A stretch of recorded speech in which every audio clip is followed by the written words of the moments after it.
আসসালামু আলাইকুম viewers, easy learning computer চ্যানেলে আপনাকে স্বাগতম। ভিউয়ার্স, আশা করি সবাই ভালো আছেন। তো ভিউয়ার্স, এখনও যে আগের ভিডিওগুলো দেখেননি অবশ্যই আগের ভিডিওগুলো দেখবেন। ভিডিওগুলো দেখলে কিন্তু খুব সহজেই কাজগুলো শিখতে পারবেন।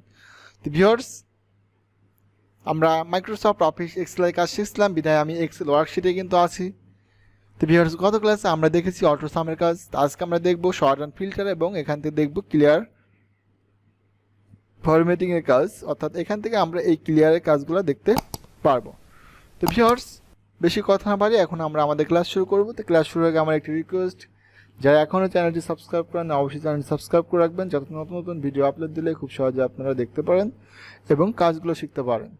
তো ভিউয়ার্স, এখন আমি দেখাবো এখান থেকে এই ক্লিয়ারের কাজ। তো ভিউয়ার্স, এই জন্য আপনাকে যেটা করতে হবে, আপনি টোটালিটি সিলেক্ট করেন। আমি এটা টোটালিটি সিলেক্ট করছি। সিলেক্ট করবার ভিউয়ার্স, আমি এখান থেকে কিছু স্টাইলিস্ট ফরম্যাটিংটি দিয়ে দিচ্ছি আপনাদের বোঝানোর সাথে। তো ভিউয়ার্স দেখেন, এটা কিন্তু আমার কালার করা আছে, অল বর্ডার করা আছে।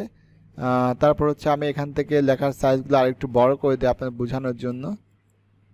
ওকে, এখন ভিউয়ার্স আমরা এখান থেকে টোটালিটি সিলেক্ট আছে, আমরা এখন আসবো ক্লিয়ারে। আসলাম, আসার পর ভিউয়ার্স দেখেন, এখানে আমি ক্লিয়ার অল করি তাহলে আমার যতটুকু সিলেক্ট আছে টোটাল ডকুমেন্ট কিন্তু ক্লিয়ার হয়ে যাবে। দেখেন ভিউয়ার্স, আমি বোঝানোর সাথে ক্লিয়ার অলে ক্লিক করলাম। ভিউয়ার্স দেখেন, এখানে কিন্তু আমাদের সব কিছু হাওয়া হয়ে গেছে। ভিউয়ার্স, এইটা যদি আপনি আবার আগের অবস্থায় ফিরে নিয়ে আসতেন, সেক্ষেত্রে আপনি কী করবেন, জাস্ট কিবোর্ড থেকে কন্ট্রোল জেড দিবেন। কন্ট্রোল জেড দিলে কিন্তু এটা আপনি আবার আগের অবস্থায় ফিরে আসবে। তো ভিউয়ার্স, এরপর আমাদের এখানে আছে হচ্ছে ক্লিয়ার ফরম্যাট। তো ক্লিয়ার ফরম্যাটের কাজ হচ্ছে, আমি যে এখানে ফরম্যাটগুলো ইউজ করছি না, আমি ক্লিয়ার ফরম্যাট করলে পরে আমার এখান থেকে ফরম্যাটগুলো কিন্তু সব কেটে যাবে। দেখেন ভিউয়ার্স, আমরা সিলেক্ট করছি, সিলেক্ট করার জাস্ট ক্লিয়ার ফরম্যাটে ক্লিক করলাম। ভিউয়ার্স দেখেন, আমাদের কিন্তু এখানে অল বর্ডারটা উঠে গেছে, পাশাপাশি লেখা সাইজটা ছোট হয়ে গেছে, পাশাপাশি কালারগুলো কিন্তু উঠে গেছে। আবার যদি আপনি এটা আগের অবস্থায় ফিরে চান, সেক্ষেত্রে জাস্ট কিবোর্ড থেকে কন্ট্রোল জেড দিন, তাহলে এটা আগের অবস্থায় ফিরে আসবে। তো ভিউয়ার্স, এরপর আপনি যেটা করবেন সেটা হচ্ছে, আমাদের আছে হচ্ছে ক্লিয়ার কন্টেন্ট। ক্লিয়ার কন্টেন্ট করলে সেমভাবে টোটাল ডিলিট হয়ে যাবে। কন্ট্রোল জেড দিয়ে আমরা আবার আগের অবস্থায় ফিরে এনে আসলাম।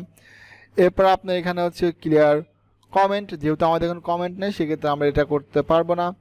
এরপর ক্লিয়ার হাইপার লিঙ্কস, যেহেতু আমাদের এখানে হাইপার লিঙ্কস নেই সেক্ষেত্রে আমাদের হাইপার লিঙ্ক করার কোনো প্রয়োজন নাই।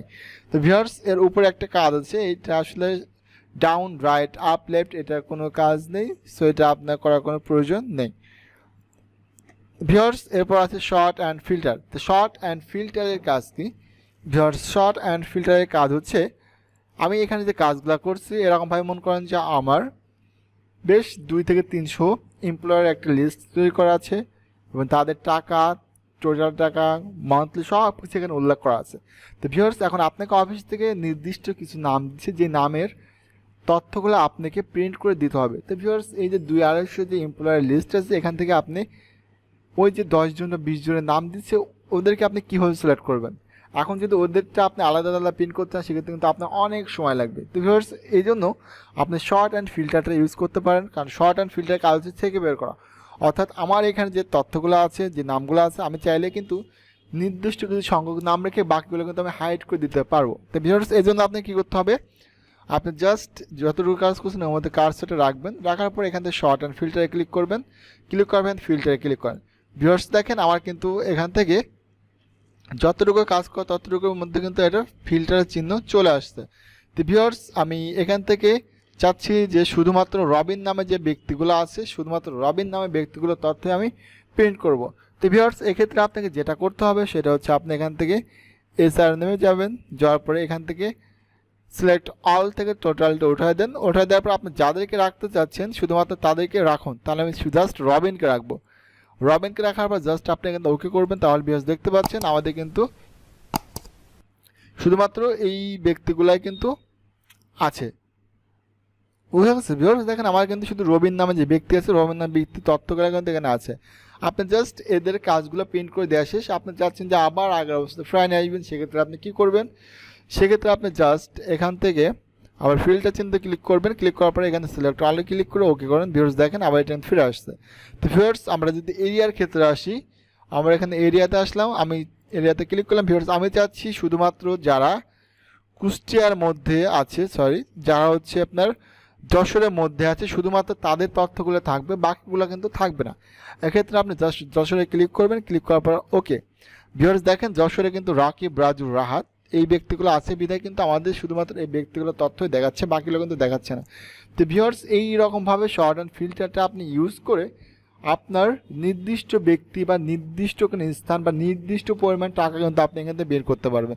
ভিউয়ার্স দেখেন আমি এখান থেকে এই টাকাটা আবার কিন্তু ফিরিয়ে দিচ্ছি, জাস্ট সিলেক্ট অল, এরপর আমি ওকে করলাম। এরপর ভিউয়ার্স যদি আমি এখানে যদি টাকার অঙ্কে আসি সেক্ষেত্রে এটা কীভাবে সম্ভব।